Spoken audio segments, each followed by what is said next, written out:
सर्वप्रथम मी शिवसेनेचे मुख्य नेते, महाराष्ट्र राज्याचे उपमुख्यमंत्री आणि लाडक्या बहिणींचे लाडके भाऊ आदरणीय एकनाथजी शिंदे साहेब यांची मनापासून आभारी आहे की त्यांनी महिला दिनाच्या पार्श्वभूमीवरती महाराष्ट्रातील तमाम महिलांना एक सन्मानाची भेट दिली राज्यसभेच्या या उमेदवारीच्या माध्यमातून। मला वाटतं की माझी उमेदवारी ही केवळ माझ्या एकटीची उमेदवारी नाही आहे, तर महाराष्ट्रातल्या 2.5 कोटी लाडक्या बहिणींची ही उमेदवारी आहे आणि लाडक्या भावानं आपल्या लाडक्या बहिणीला दिलेली ही ओवाळणी आहे। त्यामुळे माननीय उपमुख्यमंत्री एकनाथजी शिंदे साहेब आणि आमचे नेते माननीय खासदार डॉक्टर श्रीकांत शिंदे साहेब यांचे मी मनापासून आभार मानते। एकनाथ शिंदेंनी संधी दिलेली आहे, काय आपली प्रतिक्रिया आहे?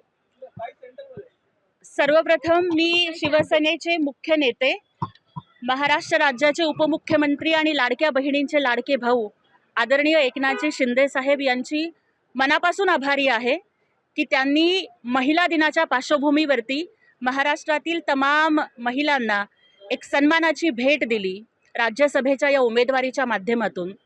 मला वाटतं की माझी उमेदवारी ही केवळ माझ्या एकटीची उमेदवारी नाही आहे, तर महाराष्ट्रातल्या 2.5 कोटी लाडक्या बहिणींची ही उमेदवारी आहे आणि लाडक्या भावानं आपल्या लाडक्या बहिणीला दिलेली ही ओवाळणी आहे।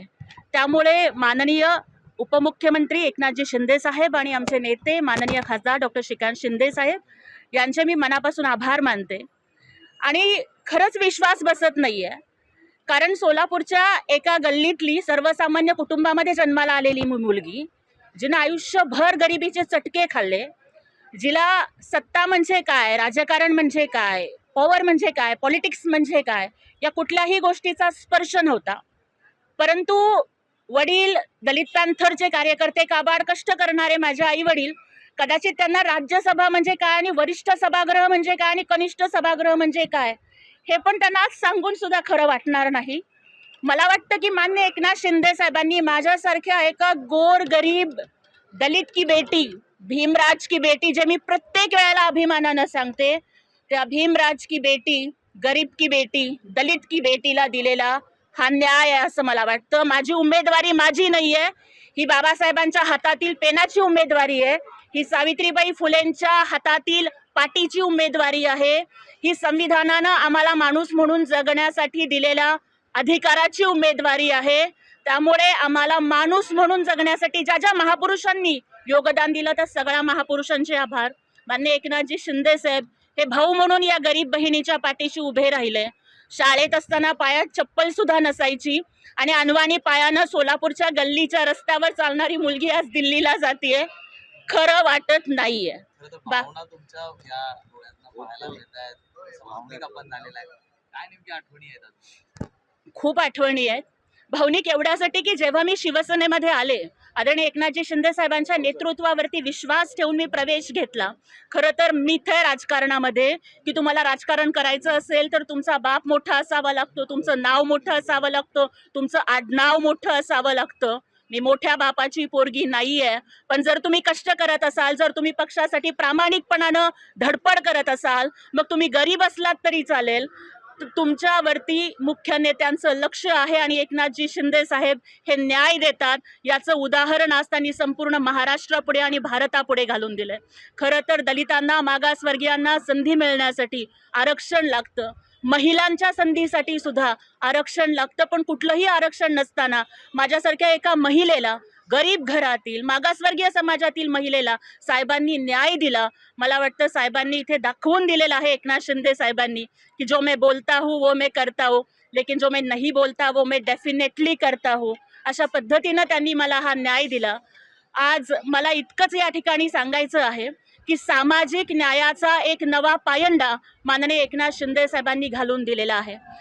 ज्योतिताई, राज्यसभेच्या खरं तर या जागेसाठी अनेक इच्छुकांची गर्दी होती, ज्येष्ठ जे माजी खासदार शिवसैनिक राहिलेले त्यांची देखील नावं समोर येत होती, त्यांनी नाराजी व्यक्त देखील केलेली आहे आनंद अडसुळांनी की आमचा विचार हा व्हायला पाहिजे होता, आम्हाला दिलेल्या शब्दांचं काय झालं, बघू करू हीच आश्वासन आम्हाला मिळणार का, असं देखील त्यांच्याकडनं नाराजी व्यक्त करण्यात आलेली आहे।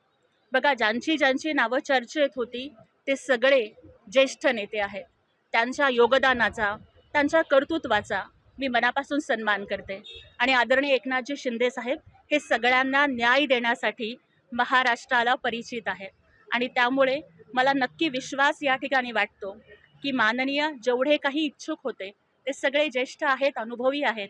परंतु एका गरीब घरातील दलिताची पोरगी जर संघर्ष करत असेल तर एकनाथजी शिंदे साहेब जसे लाडक्या बहिणींचे पाठीराखे म्हणून उभे राहिले, त्याच पद्धतीनं माझ्या पक्षातील सर्व सन्माननीय मंत्री महोदय असतील, आमदार असतील, खासदार असतील, सर्व नेते असतील, ते माझ्या सोबत उभे राहतील, माझ्या प्रत्येक पावलाला लढण्याचं बळ देतील, याचा मला नक्की विश्वास आहे. देशाच्या वरच्या सभागृहात आपण खरं तर आता शिवसेनेचं नेतृत्व करणार आहात. काय नेमकी पक्षाची बाजू भूमिका तिथे मांडणार आहात? काय विजन आहे येणार? खरं तर शिवसेना हा तळागाळातील कार्यकर्त्यांचा पक्ष आहे. माननीय एकनाथजी शिंदे साहेब सुद्धा नेहमी म्हणायचे ना की मी आधीही कार्यकर्ता होतो, मुख्यमंत्री असतानाही कार्यकर्ता आहे आणि उपमुख्यमंत्री असताना सुद्धा कार्यकर्ता आहे. साहेब जे नेहमी म्हणायचे ना की मी CM असताना कॉमन मॅन होतो आणि आता DCM असताना डेडिकेटेड टू कॉमन मॅन आहे. त्याच पद्धतीनं मग कॉमन मॅन, कॉमन वुमनला न्याय देण्याचं राजकारण हे एकनाथ शिंदे साहेबांनी केलेलं आहे. एका सर्वसामान्य घरातील राजकारणाचा कुठलाही वारसा नसलेल्या मुलीला आज त्यांनी इतक्या देशातल्या वरिष्ठ सभागृहात पाठवण्याची जी संधी दिली, त्याच्याबद्दल त्यांची कितीही कृतज्ञता व्यक्त केली तरी सुद्धा ते कमी होईल. वरच्या सभागृहात गेल्यानंतर, राज्यसभेत गेल्यानंतर माझा प्रयत्न हाच राहील की ज्या पद्धतीनं माननीय एकनाथजी शिंदेसाहेब हे कायम कार्यकर्ता आणि शिवसैनिक म्हणून कार्यरत राहिले, त्याच पद्धतीनं व्हॉइसिंग द व्हॉइसलेस ज्याला म्हणतात ना, की ज्यांचा आवाज, ज्यांचे हुंदके, ज्यांचा हुंकार कधीच ऐकला गेला नाही, त्या शोषितांचा, वंचितांचा आवाज बनून, महिलांचा आवाज बनून देशाच्या राजकारणामध्ये शोषित, वंचित, दलित, महिला आणि लाडक्या बहिणींचा आवाज बुलंद करण्याचं काम मी करत राहीन आणि त्यासाठी मला सगळ्यांचे मार्गदर्शन हे नक्की मिळतील असा विश्वास आहे. खरं तर सभागृहामध्ये विकासाचे प्रश्न मांडायचे असतात. सभागृहामध्ये म्हणजे देशाची जी पॉलिसी असते त्याच्या संदर्भात चर्चा करायची असते. त्यामुळे नक्कीच सभागृहामध्ये मला वाटतं की बौद्धिक विचारमंथन होईल अशी मी अपेक्षा व्यक्त करते. महाराष्ट्रातील सर्व बातम्यांचे विश्वासार्ह व्यासपीठ. सकाळच्या सर्व सोशल मीडिया प्लॅटफॉर्मला लाईक, फॉलो आणि सबस्क्राईब करा. तसंच सर्व नोटिफिकेशनसाठी बेल आयकॉन प्रेस करायला विसरू नका.